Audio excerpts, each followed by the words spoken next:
যদি লাইগা যায়। লটারির একটা বিজ্ঞাপনী স্লোগান ছিল এই রকম, জাতীয় ক্রীড়া পরিষদেরই লটারি। ইনফ্যাক্ট বাংলাদেশ জাতীয় ক্রিকেট দলের একাদশ নির্বাচনটা হয়ে গেছে অনেকটা ওই রকম, যদি লাইগা যায়, লটারির মতো। এশিয়া কাপে প্রতিটা ম্যাচেই আমরা একাদশে পরিবর্তন আনছি, সেই পরিবর্তনের পেছনে যুক্তিগুলো যে কি সেটা খুব ক্লিয়ারলি বোঝা যাচ্ছে না।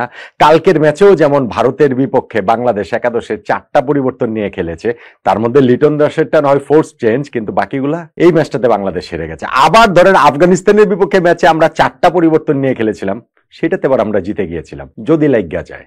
তো আজকে পাকিস্তানের বিপক্ষে বাংলাদেশের যেই ম্যাচটা বাংলাদেশের জন্য আসলে সেমিফাইনাল, পাকিস্তানের জন্য তাই, যেই দল জিতবে সেই দলই রোববারের ফাইনালে ভারতের মুখোমুখি হবে। সেই ম্যাচে বাংলাদেশের একাদশ নির্বাচনটাকে আবারও সেই লটারির মতোই হবে, আবারও কি সেই যদি লাইগা যায়।